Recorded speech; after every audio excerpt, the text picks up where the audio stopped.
স্বপ্নে কিছু খেতে দেখলে কি হয়। দেখুন, স্বপ্নে স্বাভাবিকভাবে আমরা অনেক কিছু যেগুলো কল্পনা জল্পনা করি খাওয়ার কথা, অনেক যুবক আছে সারাদিন চাইনিজ খাওয়ার ধান্দায় থাকে, বাবা মার কাছ থেকে টাকা পয়সা নিয়ে, তো স্বপ্নে শুধু চাইনিজ খাওয়া দেখে, এটা জল্পনা কল্পনা করার কারণে হয়, এরকম কিছু স্বপ্ন আছে।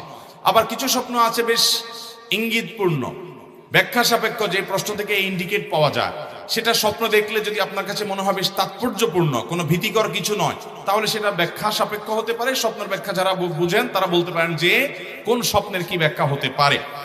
আবার অনেক সময় দেখা যায় কিছু খাবার আছে অস্বাভাবিক প্রয়োগ, নোংরা কোনো খাবার খাচ্ছেন আপনি, ময়লা খাচ্ছেন, অথবা কোনো কিছু খাচ্ছেন কিন্তু আপনার কষ্ট হচ্ছে, ঘুম থেকে উঠার পর মুখ দেখা যায় তিতা, অথবা আপনার তিতা অনেক সময় অন্য কারণে হতে পারে, গ্যাস্ট্রিক বা অন্য কোনো কারণে হতে পারে। আবার অনেক সময় দেখা যায় যে স্বপ্নে এরকম কিছু খাচ্ছেন যেটা বিদঘুটে টাইপ।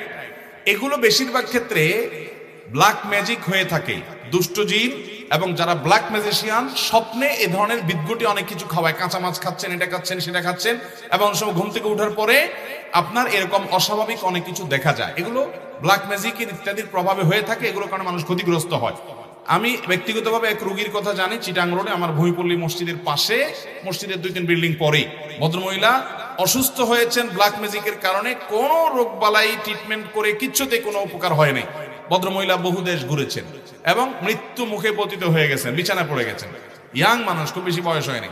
তো এই ভদ্রমহিলাকে ব্ল্যাক ম্যাজিক করা হয়েছে। কোরআন হাদিসের আলোকে যখন রুকিয়া করা হলো, ঝাড়ফুঁক করা হলো, দেখা গেল তার বমি হলো, বমির সাথে একটা গোশতের টুকরা বের হলো যেটা চুল দিয়ে পেঁচানো। এখন চুল দিয়ে কেন পেঁচানো হলো আমি তো জানি না, একজন ডাক্তারের সাথে শেয়ার করলাম, উনি বললেন ভাই চুল দিয়ে এই জন্য পেঁচাইছে যে চুল এটা কখনো হজম হয় না, এটাকে এমন ভাবে চুল দিয়ে মোড়ানো হয়েছে যে এই গোশতের টুকরাটা কোনোদিন হজম হবে না, এটা যতদিন তার পেটে থাকবে মৃত্যু পর্যন্ত সে কষ্ট পেতে পেতে দুনিয়া থেকে যাবে, ব্ল্যাক ম্যাজিকের কারণে, কালো জাদুর কারণে। তো এইরকম কালো জাদু তার পেটে কিভাবে গেলে, কেউ তাকে খাওয়াইছে, এত বড় জিনিস তো কেউ তো খাওয়ানোর কথা না। স্বপ্নে অনেক সময় শয়তান এটা করে। এই স্পিরিচুয়াল বা আপনার আধ্যাত্মিক বিষয়গুলো অনেক সময় আমরা অনেকে বিশ্বাস করতে চাই না, অথচ এগুলো কোরআন হাদিসের আলোকে অপ্রমাণিত বিষয় নয়। অতএব স্বপ্নে আপনি কি খেলেন বা না খেলেন এটি ব্যাখ্যা সাপেক্ষ বিষয়, হতে পারে জল্পনা কল্পনার কারণে, সেটা সাধারণ, হতে পারে কোনো ইন্ডিকেট মূলক যে এটা খেলে এটা হওয়ার আলামত, ওইটা হওয়ার আলামত। এগুলো স্বপ্ন সম্পর্কে বিশেষজ্ঞ মানুষরা ব্যাখ্যা করতে পারবেন, আমি নিজের সম্পর্কে খুব বেশি জানি না, এটা স্পেশাল একটা সাবজেক্ট।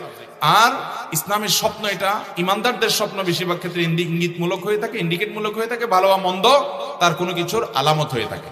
আর তৃতীয়ত, কোনো কিছু খাওয়াটা অনেক সময় হয় এটা আপনাকে ব্ল্যাক ম্যাজিকের অংশ হিসেবে, ম্যাজিশিয়ানরা ঘুমের ভিতরে কোনো কিছু আপনার পেটে ঢুকায়, এটা কিভাবে ঢুকায় প্রকৃতি কি একমাত্র আল্লাহ ভালো জানেন, কিন্তু করে, এবং সেটির কারণে মানুষ ক্ষতিগ্রস্ত হয়, প্রভাবিত হয়। এগুলোতে বাঁচার উপায় কি?